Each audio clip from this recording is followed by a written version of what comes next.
Yeah, good afternoon, everybody. Again, just reflecting back on Friday night, really proud of how our defense played. Number one, I think they had a great week of preparation and they had a great plan, and our guys really executed.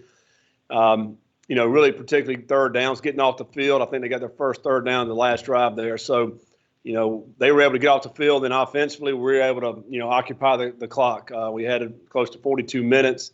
Did really good on third down as well. Disappointing with the turnovers, but I think, and then special team wise, created 2 turnovers, got the ball back, and I thought those guys really played well too. They were flying around, a lot of energy Friday night, and which was awesome to see, and to get that big win like that. And then I think for us yesterday had a good practice. Guys' spirits are great, and looking forward to playing this week against a Boston College team that is playing really well this year. Had a tough schedule. They're sitting there at 5-4, and they feel like they're in every game. And they're throwing the ball more this year than they did last year. Of course, last year had with Dylan at running back, they running the ball a lot more. But this year, throwing the ball, scoring points. Zay Flowers, Hunter Long, 2 big weapons they have there, and then defensively, I think much improved on the defensive side of the ball. They're very aggressive. They play hard. They're playing fast.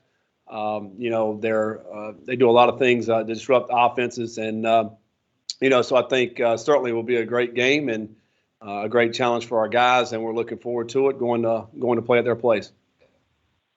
Kent, start us off. Yeah, Scott. I mean, obviously the schedule change once again for you guys in 2020. It is what it is. But is it pretty frustrating that you guys have kind of been jacked around a little bit, and you have a 3-week break between this game and your last game?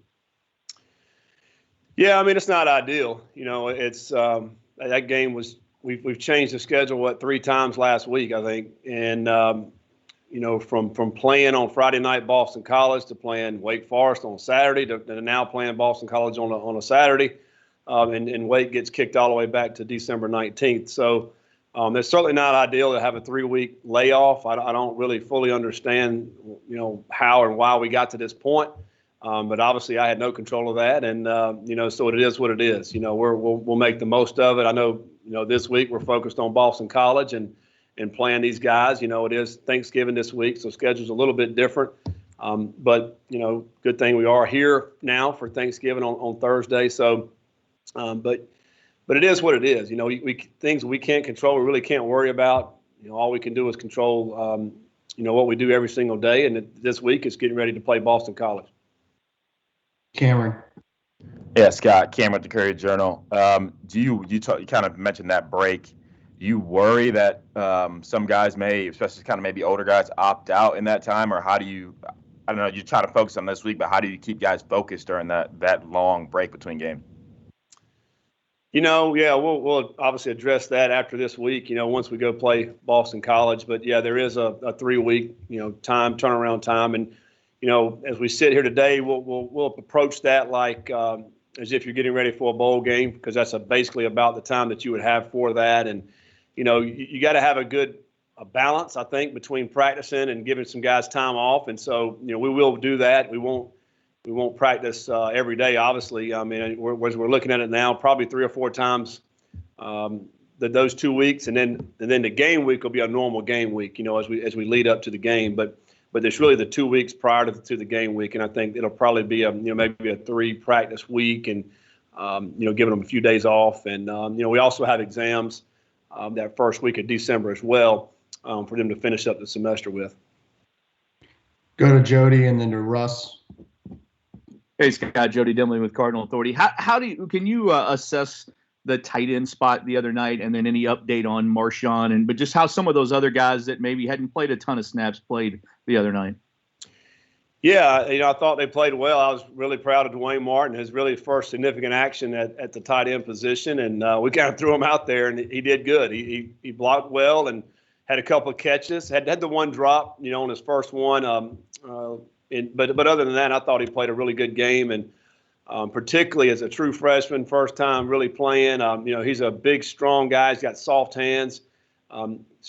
Bout got a touchdown down on the goal line, did a good job of, trying to run and get it in there and really, had another opportunity. Had Malik thrown it to him, I think he probably would have scored, but I think, and Ian, played a solid game. Isaac Martin was another guy that played for us, which he's been playing too. And, but anyway, it was good. It was good to see more depth. Sherman got in there and played as well at tight end. So, Ford is back. Ford practiced Sunday, and he's back. So, essentially now, what 5 tight ends, we'll have all our guys for this week as we move forward to Boston College, which is good to have that kind of depth at that position now. And, since we do play a lot of those guys out there in the game. Russ. Yeah, Scott, you mentioned that you're going to approach the December 19th game like a bowl game. To follow up on that with the bowls, as you know, the standards have been changed this year for obvious reasons. You don't have to have a winning record. Have you gotten any guidance from the ACC? They've got 11 bowl berths, I think. Have you gotten any guidance from them about how they're going to approach this? And do you think your team could possibly go to a bowl even with a losing record? Well, I really haven't got any guidance other than the fact that you can go to a bowl game. Even though you don't have 6 wins, I think this year's, obviously we know the ups and downs of this season so far. I was looking today. I mean, we have two teams that's only played 7 games to this point right now. I do think it's going to be challenging as we move forward the next 4 weeks to get to December 19th to see exactly how many games we've played. As you look back this past weekend, I know it was a minimum of 15 games that were postponed or canceled, and I don't know if I may have been more than that. That's over 30 teams that you're looking at right there. So, I don't think it's going to get much better as we move forward. Just with the uptick in the cases, and then of course contact tracing is going to come into play. So, it's going to be very challenging as we move through December to get all these games. And so, I see why they made the decision to where if you don't have a winning record, you still could go because, how many teams are going to be available anyway with enough wins because you're not even going to play that many games, I think, across the country. And so as far as Louisville's concerned with bowls, I'm not sure. I don't know how that's going to play out or pan out. And, I haven't heard anything. So I think we still have a long time between now and then. I think they're probably waiting to see how many games are played as we move forward. And so, again, we're going to focus on Boston College and go try to play our very best game of the season this weekend. Go to Tim and then Cameron. Yeah, Scott, following up on the questions Cameron and Russ asked, are you holding out the possibility of a bowl game to provide your guys with some incentive and maybe dissuade them from opting out the last couple of weeks? Is there a carrot there that you can put to use? Well, I think there's obviously a chance. Yeah, we could be playing in a bowl game. I think, for us and our guys, again, it's too far out for me to sit there and think about that. Really, I think we want to focus on Boston College and keep our guys engaged and focused on that. And then we'll see where we're at after that, because as we've all seen, I've talked about it the last couple of weeks, guys not playing or not finishing the season. I don't know what will happen with our guys as we, a 3-week layoff there. Before the Wake Forest game. And then if you do play in a bowl game, when would that be? Is it going to be, a week later from that? Is it going to be, maybe 10 days? I don't know. So playing the 19th, you're still kind of you're in playing shape. You've been around. So it certainly makes a little bit more sense, I think, that you could play it again the next week in a bowl game. So I think we'll just kind of see how it goes over the next couple of games, and then we'll kind of go from there. Cameron. Yeah, Scott, a little bit on Maurice Berkeley, a guy who was a walk-on when you guys got here and kind of earned a scholarship and is now getting some playing time. Just kind of give me your thoughts on the journey he's been through and kind of what is it like to see him come out on top, I guess, per se, to kind of start for you all last week. Yeah. No, it's a great story of perseverance, of fighting, of continuing to have a dream that you want to go play, Power 5 football and to walk on this program, to earn a scholarship and to earn respect from your teammates, and then to go out there and actually play, and be the starting running back. And, I was proud of him, the way he goes out and competes. Because he's on several special teams as well. He understands our offense, the ins and outs of it, and he ran hard. And he's run hard all year, really. When he gets an opportunity, I think, he goes in and plays the game the way it's supposed to be played. Nothing flashy, but I think, the way he runs, his style he's a bruising running back. He's hard to bring down. I think defenders know they've been hit whenever they do try to tackle him. And so, really happy for him to be to work as hard as he has to be able to get in that spot of starting and being a starting running back. Michael and then Jody. Hey, Scott, Michael Mccammon from Cardinal Authority. Just talk a little bit about Boston College. Defensively, they've got some linebackers that really cause a lot of headaches. When you're preparing for them, what are you expecting from the Eagles defensively? Yeah, when you first turn the film on, very aggressive defense. They play hard. They play fast. 55 and 14 are two linebackers, I think, that make the most plays in their defense. Their defensive line is active, not overly huge up front, but they a lot of movement. They really utilize their hands well and their speed and their quickness. But they free up those two linebackers, 55 and 14. And I think this year compared to last year, they play a lot more man in the back end. They're trying to lock up guys, putting pressure on quarterbacks, getting the ball out of his hands quickly. And it's really shown compared to defense. You go back to last year. I don't know. We had a pretty good day offensively against them on defense, and I think it's a completely different defense this year. But a lot of the same players, but the scheme and the way they're approaching it is a lot different. And I think that's why they've had a huge improvement this year. Jody. Scott, in typical 2020 fashion, you're going to have a game week and a signing day in the same week within like 4 days later in the month of December. How fortunate do you feel like you are that you've gotten all the hard work or most of the hard work out of the way with this class because you don't have to deal with it now in the final few weeks when you're going to be preparing for a game? Well, this has been obviously one of the most challenging years for everybody, and recruiting has been challenging as well because, these guys, and I feel for these recruits throughout the country because they've not really been able to be on campus. They've not been able to do anything like we've done in the past as far as all the visits that we used to have and then even official visits on top of that, and then all of a sudden now a signing date's coming around. But I think the thing that we have been able to do this year, more so than we've ever done before, is all the video calls that we've been able to do. And whether it be one-on-ones or in a group setting, we've got a great relationship with our guys that are committed to us and that feel strongly about what we're trying to do here. And we're excited about getting them on board. We have there's probably close to half that, as we sit here today, that'll be here in January, and so that's going to be really quickly, come around really quickly now that we're sitting, almost to December. With the signing date around at the corner, and then a couple weeks later, they're going to be here. And so we're excited about that. We felt really good about this group, really for a long time now.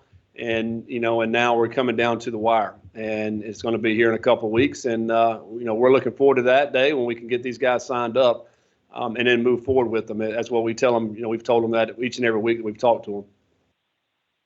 Kent and then Russ. Yeah, Scott, the last few years. Sorry, I've got a couple kids going nuts in here. I'll get myself on mute in a second. But the last few years, obviously, Boston College is known as a team that plays a real physical brand of football. With the coaching change, do you still see that, or have they kind of changed their philosophy? Have they changed the way they're going about things?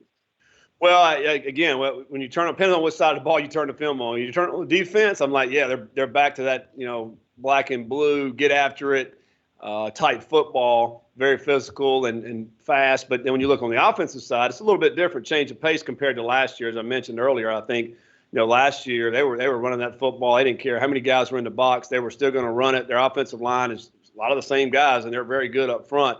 But I think with the quarterback this year, he's put up some of the best numbers out there this year, and he's when he's on target, man, he's one of the better quarterbacks out there. He's got good size, he's accurate, got a good arm. I mentioned Hunter Long, one of the best tight ends in the country. As a receiving tight end, he's outstanding. It doesn't matter who he's matched up against. He's a tough matchup for defenses, the way he utilizes his body and has great hands. And then Zay Flowers is a speed guy, utilizing a lot of speed sweeps. He can run verticals, double moves. and just catch a hitch on the outside and take it up the field for a lot of yards. So, I mean, I think they utilize their weapons very well offensively. It's just a different approach. It's not the way they used to do in the past with running the football as much as they did. Now they kind of dabble in the run, but they're throwing the football and getting the hands of the playmakers on the outside. Russ. Yeah, Scott, have you been pleased with the way your running back tandem has worked out since Hawkins opted out, and kind of two more parts of that? Is it a game-by-game situation where you decide, based on what's going on in the game? And then also, do you see any advantage to the offense to having three guys you can throw out there who are probably a little bit different? Yeah, I do think it's probably situational a bit, and it's also kind of how we've practiced throughout the week. As I mentioned last week, I told you we'd probably see all those guys carry the football, and we did. We got to see everybody do that, and they all have kind of different strengths, and how they go out and go about things. And I do think it's an advantage in the sense that they can stay fresh. We can rotate guys and keep them fresh in the game. As I mentioned, I think post game, I think they have 11, 10, and 9 carries. The three main ones, and I think Mitchell had a couple of really good catches on third down. They got first downs. One of them was an outstanding catch, and so that was good to see him make catches out of the backfield, but also runs really hard along with Berkeley, and then Hassan Hall's kind of the change of pace guy, and Hassan is really, he hasn't played very much, and so he's kind of getting back to the swing of things. He had a couple of cuts where he lost his balance, and I think, once he gets his legs back under him, he's going to be a lot better. But he did have a couple explosive runs as well. So he's kind of the change of pace back, if you will, with the amount of speed that he has, and he can catch the ball in the backfield as well. So I do think with all those guys, it does give you something that defenses have to work on. That's a little bit different with each back. Cameron. Yeah, Scott, similar to Syracuse, Boston College turns offenses over at a really high rate, one of the highest in the country. I know you guys talk about it pretty much every day, but is there something you guys can do to take care of the ball a little bit more against a defense like Boston College? Well, I do think, as you mentioned, they do cause turnovers because of their aggressiveness, because there's so much man that they do play, and so they're going to be around the ball a lot more than maybe a team that plays a lot of zone. And they've gotten after guys with that, whether it be rushing the passer, making quarterbacks fumble or tip balls, those kind of things. And then also when the carriers are down the field or receivers, they're one-on-one and they're able to strip those balls and get tipped. So I think it comes back to your game plan of what we have to do as we get to tomorrow and Wednesday and really honing in on what we're having to do and coaching our guys up, of how much we got to take care of this football, and when you're in traffic, when you're not, and kind of watching the film and seeing where the danger zones may be from that defense. But again, their aggressiveness is why they've created a lot of turnovers, and they need to be commended for that. Eric. Coach Eric Crawford from WDRB. We talk a lot about the usual football stuff that we have all season, and it's been so tough for everybody with changing opponents and dates and everything else, all the testing. How much of the motivation is also just that you're still getting to play football? You still get to be at practice every day, still get to be on the field. I would assume that players look at all these opportunities different than maybe fans who aren't in there every day with you. Yeah, if you're out and about like right now, everything's kind of shutting back down again, and so we still get an opportunity to come in and practice and to play this great game, and it's an escape for our guys. I can tell you that Friday night they had a ball out there playing, and I think our fans did. I think the fans that were here, I think they're excited about being here because there's not a lot going on. You can't really, now restaurants are shut down here in Louisville, and so there's not as much going on out in the community, and everybody's kind of saying, hey, stay away from everybody. And so this is kind of a great escape, I think, for our fans, but also these athletes to be able to come over and play a sport that they love to play and go out and compete. And I do think it's frustrating when those games do get canceled, as I mentioned earlier, all those games this past weekend, I'm sure we're going to see some more happen again. But we kind of keep our fingers crossed that that each day we come here, we're doing our testing, that we stay all negative in our testing results, and so we're able to continue to play and to get on the field, And I think, and that's one of the things I do like about having the games back to back weeks, because you stay in a good routine. The negative, after we play Saturday, you got a 3-week turnaround or layover, and so you're going to have days in there where you're going to have a couple of days off, and so like, what are you guys doing then? And so you do worry about that, being able to get to that point. So again, we'll cross those bridges when we get to those weeks. All right, we'll wrap up on that. Thanks everybody for being with us. We appreciate it.